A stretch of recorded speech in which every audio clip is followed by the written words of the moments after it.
घातक है और उसका धुआं भी। ये सच है क्या?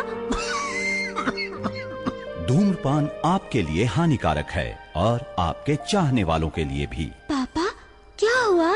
फिक्र मत करो बेटा, अब हम धूम्र मुक्त रहेंगे। पापा आप सबसे प्यारे हो। दूसरों को आपके धूम्रपान करने की कीमत न चुकाने दें। धूम्रपान पड़ेगा महंगा। राष्ट्रीय स्वास्थ्य मिशन, स्वास्थ्य विभाग हरियाणा द्वारा जनहित में जारी। नमस्कार, ये आकाशवाणी चंडीगढ़ है। अब आप प्रतिका से प्रादेशिक समाचार सुनिए। पहले इस बुलेटिन के मुख्य समाचार। देश भर में 3 नए आपराधिक कानून 1 जुलाई से लागू होंगे। हरियाणा के मुख्य सचिव TVSN प्रसाद ने कहा कि हरियाणा सरकार नए आपराधिक कानून लागू करने के लिए पूरी तरह तैयार है। हरियाणा के राज्यपाल बंडारू दत्तात्रेय ने श्री विश्वकर्मा कौशल विश्वविद्यालय द्वारा आयोजित ऑनलाइन अंतर्राष्ट्रीय सम्मेलन को संबोधित किया। राज्यपाल ने कहा कि राष्ट्रीय शिक्षा नीति के क्रियान्वयन की दिशा में एक महत्वपूर्ण प्रयास है।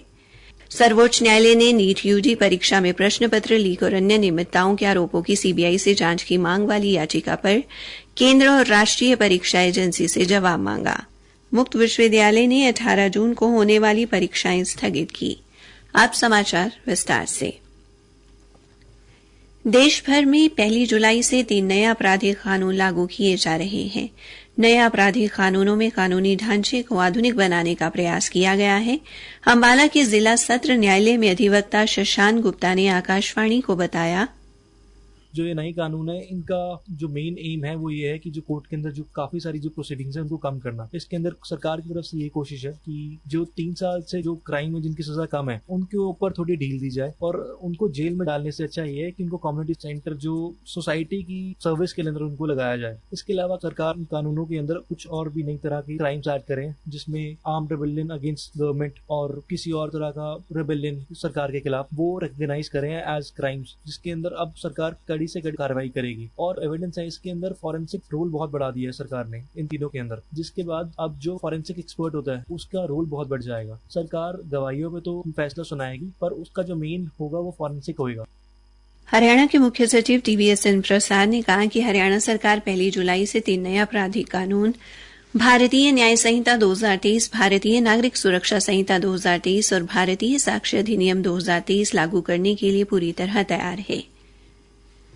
मुख्य सचिव ने यह बात आज केंद्रीय गृह सचिव की अध्यक्षता में वीडियो कॉन्फ्रेंसिंग के माध्यम से देश में इन 3 नए कानूनों के कार्यान्वयन की तैयारियों को लेकर हुई समीक्षा बैठक में भाग लेने के बाद कही। श्री प्रसाद ने कहा कि नए कानूनों को प्रभावी ढंग से लागू करने के लिए जांच अधिकारियों सहित 12,759 पुलिसकर्मियों, 250 कानून अधिकारियों और कई जेल अधिकारियों को प्रशिक्षित किया गया है। उन्होंने कहा कि जेल विभाग भी इसके लिए पूरी तरह तैयार है। राज्य की सभी जेलों में उपयुक्त और पर्याप्त तकनीकी बुनियादी ढांचा है। मुख्य सचिव ने कहा कि विभाग द्वारा प्रदेश की सभी जेलों में ई-प्रिजन सॉफ्टवेयर को सफलतापूर्वक लागू किया गया है। इससे पंजाब एवं हरियाणा उच्च न्यायालय को हिरासत प्रमाण पत्र इलेक्ट्रॉनिक रूप से सीधे जमा करने की सुविधा मिलेगी। हरियाणा के राज्यपाल बंडारू दत्तात्रेय ने कहा कि तकनीक और कौशल देश के विकास के लिए सबसे ज्यादा जरूरी है। तकनीक का ये ज्ञान विद्यार्थियों को हिंदी में भी मिलना चाहिए। राज्यपाल आज श्री विश्वकर्मा कौशल विश्वविद्यालय द्वारा आयोजित अंतर्राष्ट्रीय सम्मेलन में ऑनलाइन माध्यम से मुख्य अतिथि के तौर पर संबोधित कर रहे थे। तकनीकी और कौशल शिक्षा की परिवर्तनकारी गतिशीलता विषय पर आयोजित इस अंतर्राष्ट्रीय सम्मेलन में फ्रांस, ओमान और नेपाल सहित विभिन्न देशों के कुल 87 शोध पत्र प्रस्तुत किए गए। सभी शोध पत्र हिंदी में लिखे गए हैं। राज्यपाल ने मुख्य अतिथि के तौर पर देश विदेश से जुड़े विद्वानों को हिंदी में शोध पत्र प्रस्तुत करने पर बधाई दी और भविष्य में और अधिक शोध के लिए प्रोत्साहित किया। इस भव्य आयोजन के लिए उन्होंने विश्वविद्यालय के कुलपति डॉक्टर राज नेहरू को बधाई देते हुए कहा कि यह बड़ा प्रयास है, भविष्य में इसके सुखद परिणाम सामने आएंगे। श्री दत्तात्रेय ने कहा कि प्रधानमंत्री नरेंद्र मोदी के नेतृत्व में तैयार हुई राष्ट्रीय शिक्षा नीति के क्रियान्वयन की दिशा में ये बड़ा गंभीर और महत्वाकांक्षी प्रयास है। राष्ट्रीय शिक्षा नीति कहती है कि इंजीनियरिंग और मेडिकल की हिंदी में पढ़ाई का विकल्प भी मिलना चाहिए। प्रादेशिक समाचार आकाशवाणी चंडीगढ़ से प्रसारित किए जा रहे हैं। सर्वोच्च न्यायालय ने आज नीट यूजी परीक्षा में प्रश्न पत्र लीक और अन्य अनियमितताओं के आरोपों की केंद्रीय अन्वेषण ब्यूरो सीबीआई से जांच की मांग वाली याचिका पर केंद्र और राष्ट्रीय परीक्षा एजेंसी एनटीए से जवाब मांगा। वहीं एक जनहित याचिका पर सुनवाई करते हुए न्यायमूर्ति विक्रमनाथ और न्यायमूर्ति संदीप मेहता की अवकाश पीठ ने सीबीआई और बिहार सरकार से 2 सप्ताह के भीतर जवाब मांगा है। अन्य लंबित जनहित याचिकाओं पर 8 जुलाई को सुनवाई होगी। शीर्ष अदालत ने मुकदमेबाजी से बचने के लिए नीट यूजी विवाद पर विभिन्न उच्च न्यायालयों में लंबित मामलों को शीर्ष अदालत में स्थानांतरित करने की मांग वाली राष्ट्रीय परीक्षा एजेंसी की याचिका पर निजी पक्षों को भी नोटिस जारी किया। केंद्रीय शिक्षा मंत्री धर्मेंद्र प्रधान ने कहा कि केंद्र सरकार राष्ट्रीय पात्रता सह प्रवेश परीक्षा नीट के परीक्षार्थियों के हितों की रक्षा के लिए प्रतिबद्ध है। उन्होंने छात्रों को आश्वासन दिया कि उनकी सभी चिंताओं को निष्पक्षता और समानता के साथ संबोधित किया जाएगा और किसी भी छात्र का अहित नहीं होगा। श्री प्रधान आज एक सोशल मीडिया पोस्ट में कहा कि नीट परीक्षा से संबंधित तथ्य उच्चतम न्यायालय के संज्ञान में है। उन्होंने कहा कि न्यायालय के निर्देशों के अनुसार छात्रों की भलाई के लिए सरकार सभी आवश्यक कार्रवाई करेगी। वहीं नीट की काउंसलिंग प्रक्रिया जल्द ही शुरू होगी। इंदिरा गांधी राष्ट्रीय मुक्त विश्वविद्यालय इग्नू ने 18 जून को होने वाली इग्नू की परीक्षाएं स्थगित कर दी हैं। विश्वविद्यालय के करनाल स्थित क्षेत्रीय केंद्र के प्रभारी निदेशक डॉ धर्मपाल ने कहा कि 18 जून को यूजीसी नेट की परीक्षा के कारण अब इग्नू की परीक्षाएं 23 जून को होंगी। उन्होंने कहा कि इग्नू की अन्य सभी परीक्षाएं जून की पहले से निर्धारित डेटशीट के अनुसार ही होंगी। इग्नू की सत्रांत परीक्षाओं में शामिल होने वाले सभी विद्यार्थी आधिकारिक वेबसाइट से संशोधित डेटशीट और हॉल टिकट डाउनलोड कर सकते हैं। आज विश्व रक्तदाता दिवस पर हरियाणा के विभिन्न जिलों में रक्तदान शिविरों का आयोजन किया गया। पलवल में रेड क्रॉस सोसाइटी द्वारा आयोजित रक्तदान शिविर का उद्घाटन उपायुक्त नेहा सिंह ने किया। वहीं भिवानी में आरसीआईटी कंप्यूटर सेंटर व भारतीय रेड क्रॉस सोसाइटी की आजीवन सदस्य प्रोफेसर अनु बलहारा के संयुक्त तत्वावधान में रक्तदान शिविर लगाया गया। युवाओं ने इस दौरान रैली निकालकर लोगों को रक्तदान के लिए प्रेरित किया। कुरुक्षेत्र विश्वविद्यालय में सर्व समाज कल्याण सेवा समिति द्वारा रक्तदान शिविर आयोजित किया गया, जिसमें 30 लोगों ने रक्तदान किया।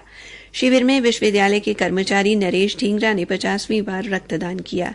कल विश्व रक्तदाता दिवस की पूर्व संध्या पर भिवानी में वंशिका फाउंडेशन एवं स्वर्णकार सेवा परिषद द्वारा चौधरी बंसीलाल नागरिक अस्पताल में रक्तदान शिविर लगाया गया, जिसमें 38 लोगों ने रक्तदान किया। सभी जगह रक्तदाताओं को प्रमाण पत्र देकर सम्मानित किया गया।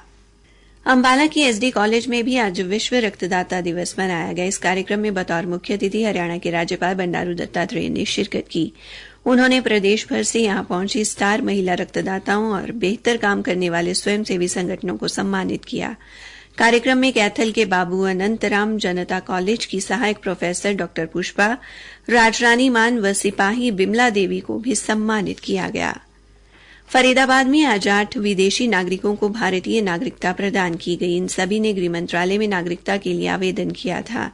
जिला उपायुक्त विक्रम सिंह ने बताया कि सभी 8 विदेशी नागरिकों को भारतीय संविधान की अनुपालना की शपथ दिलाई गई। शपथ लेने वालों में बजन सिंह, नरिंदेश अनु, शांति, निर्मल देवी, गोबन सिंह, शेमरन और मुस्कान शामिल हैं। सभी ने हिंदी में भारतीय संविधान की अनुपालना की शपथ ली। अंत में मुख्य समाचार एक बार फिर। देश भर में 3 नए आपराधिक कानून 1 जुलाई से लागू होंगे। हरियाणा के मुख्य सचिव टीवीएसएन प्रसाद ने कहा कि हरियाणा सरकार नए आपराधिक कानून लागू करने के लिए पूरी तरह तैयार है। सर्वोच्च न्यायालय ने नीट यूजी परीक्षा में प्रश्न पत्र लीक और अन्य नियमितताओं के आरोपों की सीबीआई से जांच की मांग वाली याचिका पर केंद्र और राष्ट्रीय परीक्षा एजेंसी से जवाब मांगा। इसी के साथ ये समाचार बुलेटिन समाप्त हुआ। में कहते हैं धूम्रपान घातक है और उसका धुआं भी। ये सच है क्या?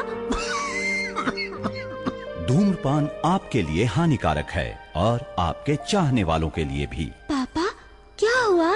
फिक्र मत करो बेटा, अब हम धूम्र मुक्त रहेंगे। पापा अब सबसे प्यारे हो। दूसरों को आपके धूम्रपान करने की कीमत न चुकाने दें। धूम्रपान पड़ेगा महंगा। राष्ट्रीय स्वास्थ्य मिशन, स्वास्थ्य विभाग हरियाणा द्वारा जनहित में जारी।